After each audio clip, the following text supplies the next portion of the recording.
Hello everyone. आज हम fourth chapter करेंगे मानव विकास। तो इसका फर्स्ट क्वेश्चन है, वृद्धि एवं विकास के संदर्भ में निम्नलिखित कथनों पर विचार कीजिए। फर्स्ट है, विकास मात्रात्मक और मूल्य निरपेक्ष है। सेकंड है, वृद्धि का अर्थ गुणात्मक परिवर्तन है और यह मूल्य सापेक्ष होती है। थर्ड है, वृद्धि धनात्मक और ऋणात्मक दोनों हो सकती है, किंतु विकास उस समय होता है जब सकारात्मक वृद्धि होती है। उपयुक्त में से कौन सा या कौन से कथन सही है? ऑप्शन ए है केवल एक और दो, ऑप्शन बी है केवल तीन, ऑप्शन सी है केवल दो और तीन, और ऑप्शन डी है एक, दो और तीन। तो इसका सही आंसर है ऑप्शन बी, केवल तीन। व्याख्या देख लेते हैं। वृद्धि और विकास दोनों समय के संदर्भ में परिवर्तन को इंगित करते हैं। दोनों के बीच अंतर यह है कि वृद्धि मात्रात्मक और मूल्य निरपेक्ष होती है और वृद्धि धनात्मक अथवा ऋणात्मक हो सकती है। विकास का अर्थ गुणात्मक परिवर्तन है जो मूल्य सापेक्ष होता है। इसका अर्थ है विकास तब तक नहीं हो सकता जब तक वर्तमान दशाओं में वृद्धि ना हो। विकास उस समय होता है जब गुणवत्ता में सकारात्मक परिवर्तन होता है। उदाहरण के तौर पर किसी निश्चित समय अवधि में यदि किसी नगर की जनसंख्या 1 लाख से 2 लाख हो जाती है तो हम कहते हैं कि नगर की जनसंख्या में वृद्धि हुई। फिर भी यदि आवास जैसी सुविधाएं, मूलभूत सेवाओं की व्यवस्था तथा अन्य विशेषताएं पहले जैसी ही रहती हैं, तब इस वृद्धि के साथ विकास नहीं जुड़ा हुआ है। नेक्स्ट क्वेश्चन है, मानव विकास के संदर्भ में निम्नलिखित कथनों पर विचार कीजिए। फर्स्ट है, मानव विकास की अवधारणा का प्रतिपादन अमर्त्य सेन द्वारा किया गया था। सेकंड है, मानव विकास की अवधारणाओं में सभी प्रकार के विकास का केंद्र बिंदु पर्यावरण है। थर्ड है, विकास का मूल उद्देश्य ऐसी दशाओं को उत्पन्न करना है जिनमें लोग सार्थक जीवन व्यतीत कर सकते हैं। उपयुक्त में से कौन सा या कौन से कथन सही नहीं है? ऑप्शन ए है केवल एक और दो, ऑप्शन बी है केवल दो और तीन, ऑप्शन सी है केवल तीन, ऑप्शन डी है एक, दो और तीन। तो इसका सही आंसर ऑप्शन ए है एक, दो और तीन। सॉरी, केवल एक और दो। मानव विकास की अवधारणा का प्रतिपादन डॉक्टर महबूब उल हक द्वारा किया गया था। अमर्त्य सेन ने डॉक्टर हक के नेतृत्व में आरंभिक मानव विकास प्रतिवेदन निकालने के लिए कार्य किया था। डॉक्टर महबूब उल हक ने मानव विकास का वर्णन एक ऐसे विकास के रूप में किया जो लोगों के विकल्पों में वृद्धि करता है और उनके जीवन में सुधार लाता है। विकास की अवधारणा में सभी प्रकार के विकास का केंद्र बिंदु मनुष्य है, पर्यावरण नहीं। विकास का मूल उद्देश्य ऐसी दशाओं को उत्पन्न करना है जिनमें लोग सार्थक जीवन व्यतीत कर सकते हैं। इसलिए कथन 3 सही है। सार्थक जीवन केवल दीर्घ नहीं होता, जीवन का कोई उद्देश्य होना भी आवश्यक है। इसका अर्थ है लोग स्वस्थ हों, अपने विवेक और बुद्धि का विकास कर सकते हों, वे समाज में सहभागिता करें और अपने उद्देश्यों को पूरा करने में स्वतंत्र हों। दीर्घ एवं स्वस्थ जीवन जीना, ज्ञान प्राप्त कर पाना तथा एक शिष्ट जीवन जीने के पर्याप्त साधनों का होना मानव विकास में सर्वाधिक महत्वपूर्ण पक्ष है। नेक्स्ट क्वेश्चन है, निम्नलिखित में से कौन सा या कौन से मानव विकास के घटक हैं? फर्स्ट है समता, सेकंड है सतत पोषणीयता, थर्ड है उत्पादकता और फोर्थ है सशक्तिकरण।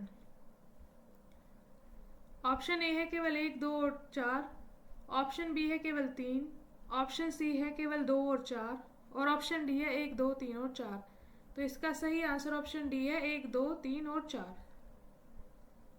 जिस प्रकार किसी इमारत को खंभों का सहारा होता है, उसी प्रकार मानव विकास का विचार भी समता, सतत पोषणीयता, उत्पादकता और सशक्तिकरण की संकल्पनाओं पर आधारित है। उपयुक्त 4 घटक मानव विकास के घटक हैं। ये खंबे है, ना कि सबो है। समता का आशय प्रत्येक व्यक्ति को उपलब्ध अवसरों के लिए समान पाँव की व्यवस्था करना है।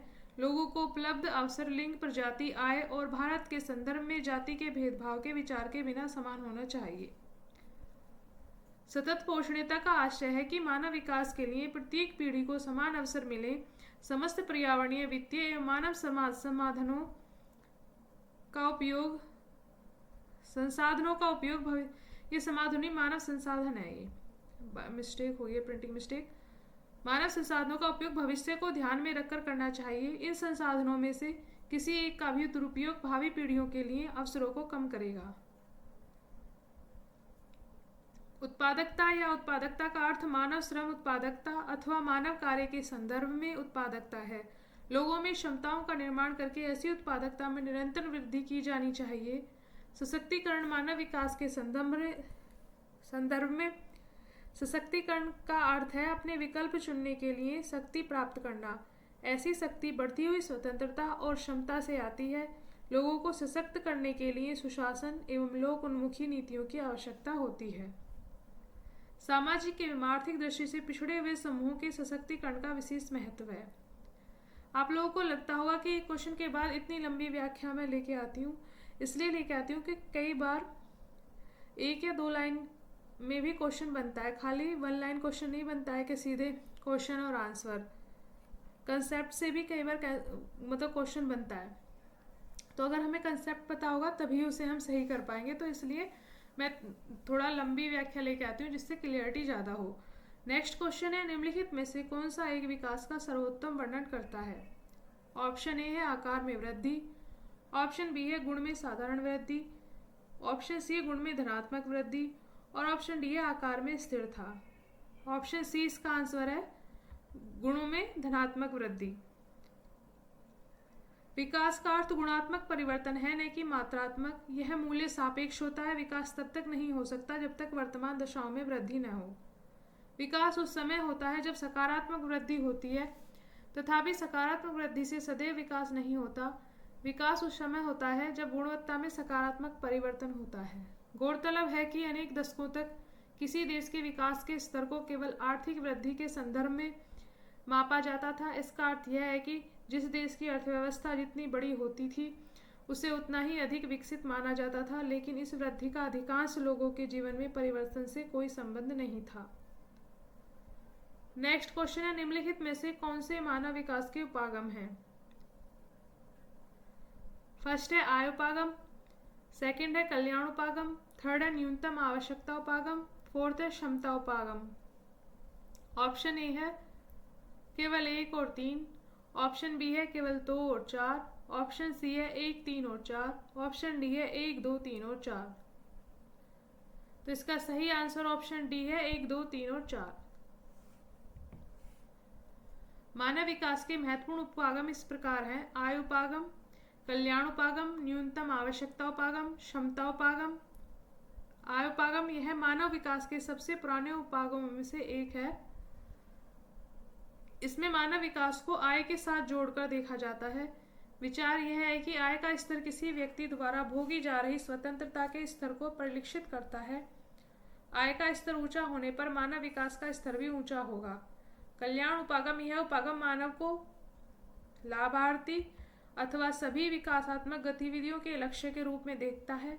यह उपागम शिक्षा, स्वास्थ्य, सामाजिक सुरक्षा और सुख साधनों पर उच्चतर सरकारी व्यय का तर्क देता है। लोग विकास में प्रतिभागी नहीं है, किंतु वे केवल निष्क्रिय प्राप्तकर्ता हैं।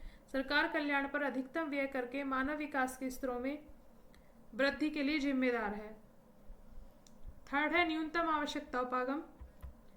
इस उपागम को मूल रूप से अंतर्राष्ट्रीय श्रम संगठन यानी ILO ने प्रस्तावित किया था।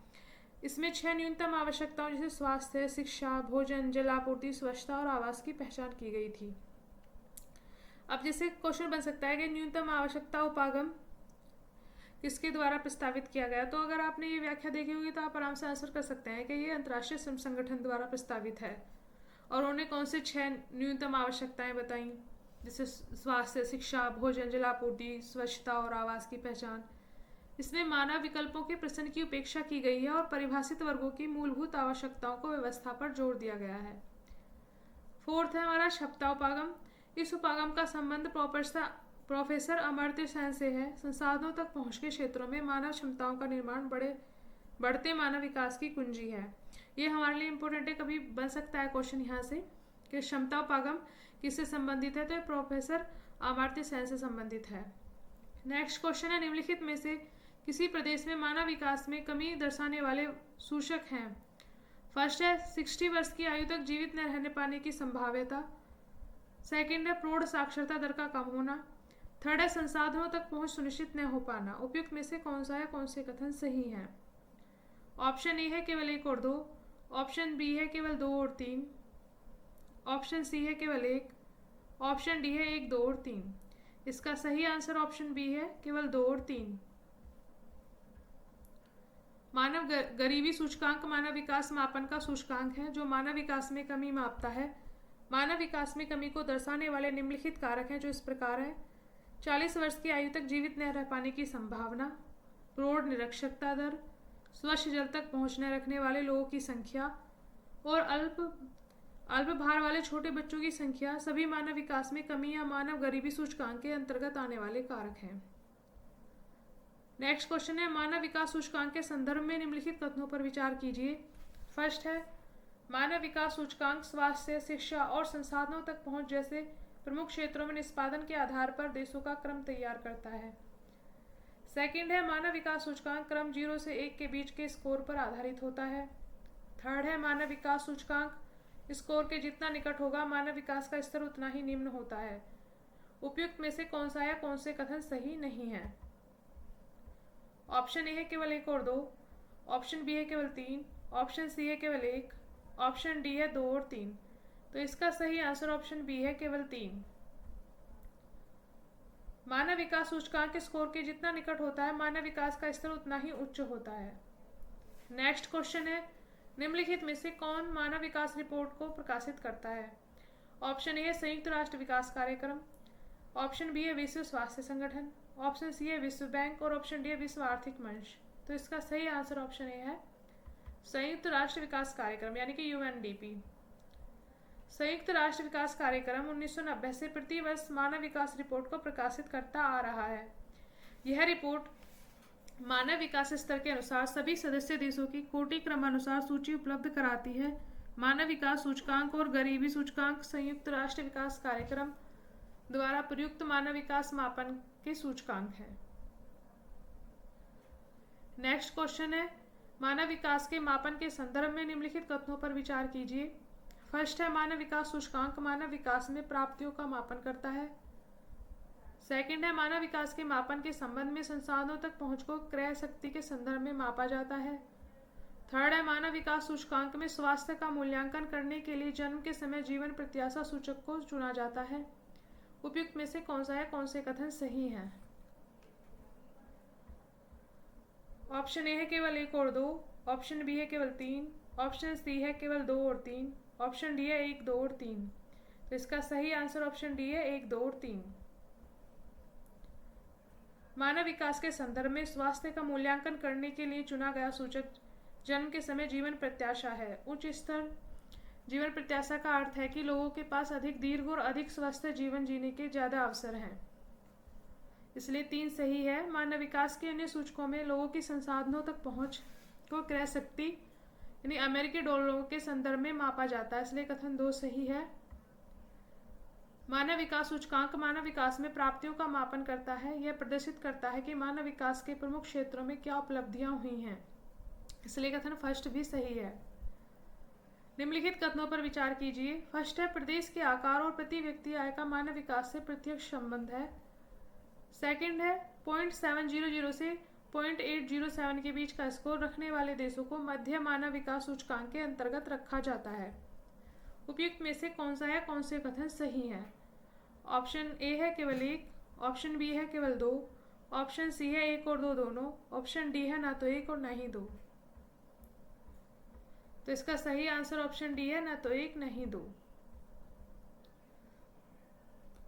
प्रदेश के आकार को और प्रति व्यक्ति आय का मानव विकास से प्रत्यक्ष संबंध नहीं है, इसलिए कथन फर्स्ट सही नहीं है। प्राय मानव विकास में बड़े देशों की अपेक्षा छोटे देशों का कार्य बेहतर रहा है। इसी प्रकार मानव विकास में अपेक्षाकृत निर्धन राष्ट्रों का कोटिक्रम धनी पड़ोसियों से ऊंचा रहा है।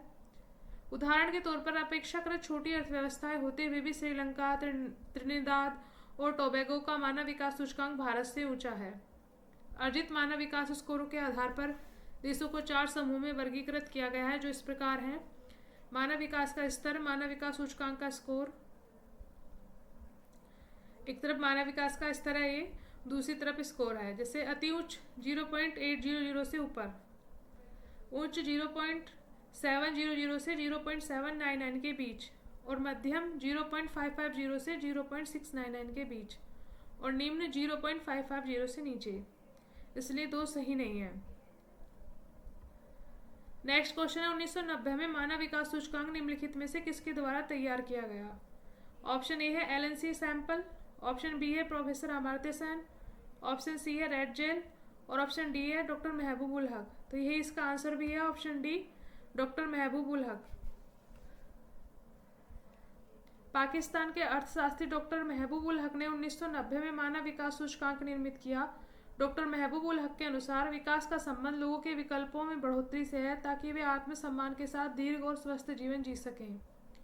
1990 से संयुक्त राष्ट्र विकास कार्यक्रम यानी कि UNDP ने वार्षिक मानव विकास रिपोर्ट प्रकाशित करने के लिए डॉक्टर महबूब उल हक की मानव विकास की संकल्पना का प्रयोग किया। तो यहाँ पर ही हमारा 4th चैप्टर समाप्त होता है। Thank you everyone.